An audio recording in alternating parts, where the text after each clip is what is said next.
बहुत समय से बेसब्री से इंतज़ार था इस कॉन्वर्सेशन का। सो आज के समय में, आज के इस डिजिटल युग में, इस टेक्नोलॉजी के ज़माने में, everything is available at finger tips. मतलब चाहे कुछ घर पे सामान मंगवाना हो या कोई भी ऐसी सर्विस चाहिए हो, एवरीथिंग इज़ अवेलेबल। इंस्टेंट। तो लोगों को आजकल इलाज भी इंस्टेंट चाहिए। करेक्ट। सो कभी ऐसा घर पे होता है ना, थोड़ा-सा सिर दर्द हो गया, थोड़ा बहुत खाँसी ज़ुकाम हो गया या फ़ीवर हो गया और तुरंत हमने मेडिसिन ले ली। ये कितना सही है? सच कहूँ तो ये बहुत ही खतरनाक है। कभी कभी हमारी बॉडी, लाइक लार्जली हमारी बॉडी एक नेचुरल रेस्पॉन्स देती है। राइट, ठीक है। Like if you ask me, fever is a response, normal coughing or sneezing or mild fever is a response to some um manifestation, some infestation, और एक normal antigen antibody response हमारी body में होता है। जो naturally body की जो immune system है, it is self sufficient to respond to it. अब पैनिक में आके या आउट ऑफ एंजाइटी अगर हम हर चीज़ का इंस्टेंट मेडिसिन से इलाज ढूंढेंगे, तो we know that all medicine are ultimately chemicals. तो हम अननेसेसरी हमारी बॉडी को केमिकल्स का एक्सपोजर दे रहे हैं, और ये सीरियस है। तो इसमें भी क्या होता है ना कि जैसे आपने ज़िक्र किया कि हम अपनी बॉडी को एक्सपोज़ कर रहे हैं केमिकल्स से, ठीक है? अल्टीमेटली इट्स अ केमिकल या राइट। ड्रग वर्ड यूज़ करा जाए, इट्स अ केमिकल, राइट। ठीक है? अब इसमें ये पता कैसे चलेगा कि अगर जैसे सपोज़ एक as a layman if I would like to understand कि मुझे कोई भी चीज़ हुई, जैसे बुखार हो गया, क्या ये या कोई भी ऐसी चीज़ हुई, कोई भी ऐसे सिम्पटम्स आए, क्या ये चीज़ नेचुरली हील हो सकती है या फिर मुझे डॉक्टर के पास जाना चाहिए या फिर मुझे दवाई लेनी चाहिए?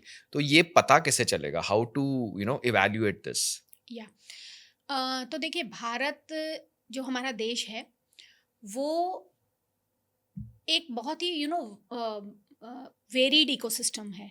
और थैंक्स टू क्लाइमेट चेंज अब हम लोग का जो ऋतु परिवर्तन है वो कभी कभी अचानक होता है, और इट्स नॉट लाइक के पहले जैसे सीजन्स होते थे, एक right, defined season right, timings होते थे। आज वो नहीं है। खासकर जो शहर में रहने वाले लोग हैं उनके लिए तो बिल्कुल ही नहीं है। प्लस हमारा जो ट्रैवल शेड्यूल्स रहता है, तो we kind of are expose to varied environment and right. Surroundings.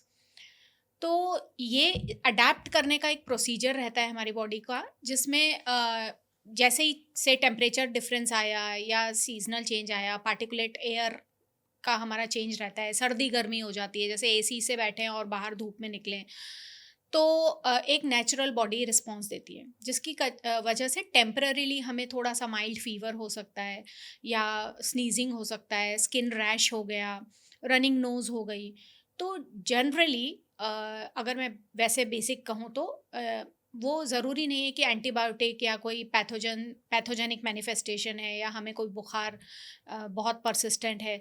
तो अगर मैं एज़ अ फार्मासिस्ट आपसे बात करूँ, as a health care professional बात करूँ, तो नॉर्मली हमारी बॉडी में क्षमता होती है इन सब चेंजेस को डील करने के लिए। तो नॉर्मल केस में हमें कोई दवा लेने की ज़रूरत नहीं है।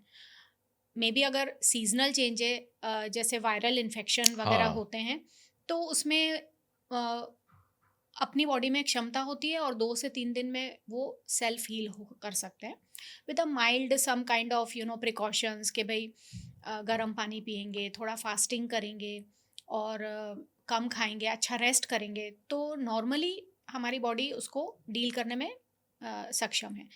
लेकिन हाँ, अगर आपको परसिस्टेंट फीवर है, 3 5 5 दिन, 3 दिन के बाद भी अगर आपका फीवर उतर नहीं रहा है और आपका परसिस्टेंट है, जैसे ना डिफरेंस क्या आता है वायरल और बैक्टीरियल फीवर में, अगर हम देखें तो या वायरल और बैक्टीरियल इन्फेक्शन में, कि वायरल इन्फेक्शन में एक पैटर्न होता है, हुँ, और जो फीवर होता है वो होता है माइल्ड से मॉडरेट, यानी हार्डली वो 101 या 102 क्रॉस करेगा। और लाइक सुबह फीवर है, दोपहर को नहीं है, शाम को फीवर आ रहा है, या ऐसा इस तरीके का राइट, कुछ राइट। पैटर्न होगा। साथ में क्या होगा, फुल बॉडी एक होगा। ठीक है। मे बी हेडेक होगा साथ में। सो हुँ, ये जनरली जनरली ये सिम्टम्स हैं नॉर्मली एक वायरल इन्फेक्शन के। जबकि जो बैक्टीरियल इन्फेक्शंस होते हैं, जैसे कि यूरिनरी ट्रैक्ट इन्फेक्शन हो गया या इस टाइप का कोई बैक्टीरियल इन्फेक्शन है, या लोकलाइज्ड ईयर इन्फेक्शन हो गया, आई इन्फेक्शन हो गया, तो ये होते हैं बैक्टीरिया की वजह से। और इनका नॉर्मल जो सिम्टम्स हैं वो कैसा रहता है कि परसिस्टेंट फीवर है, डे एंड नाइट आपका फीवर है और तेज बुखार है, यानी 102 103 क्रॉस कर रहा है, परसिस्टेंट है। और जो पेन है वो एक लोकलाइज्ड एरिया में रहेगा, जैसे कि पेट में पेन हो रहा है, एब्डोमिनल पेन हो रहा है, या कान में पेन हो रहा है, मे बी हम्म। यूटीआई है तो जलन वगैरह होगी, इस तरीके के सिम्टम्स आएंगे। तो हमें एंटीबायोटिक दवा, जो एंटीबैक्टीरियल दवाएं हैं, वो कब लेना है? नॉर्मली बैक्टीरियल इन्फेक्शन के टाइम पे, जब हमारा फीवर जो है वो परसिस्ट कर रहा है, एक मेंटेन्ड है कि हर दिन फीवर है ही है रोज, और कह सकते हैं 3 दिन से ज़्यादा है, 3 दिन से ज्यादा है ना। तो हमें एंटीबायोटिक्स की तरफ हाँ, जाना एंटीबैक्टीरियल है। दवाओं की तरफ, एंटीबैक एंटीबायोटिक्स की हाँ, तरफ जाना है। एंटीबायोटिक। अच्छा, एक और तो चीज़ है, मैं जैसे जो भी इस पॉडकास्ट को सुन रहे हैं, ऑफ कोर्स ये एक काफ़ी कई चीज़ों पे हम और बात करने वाले हैं।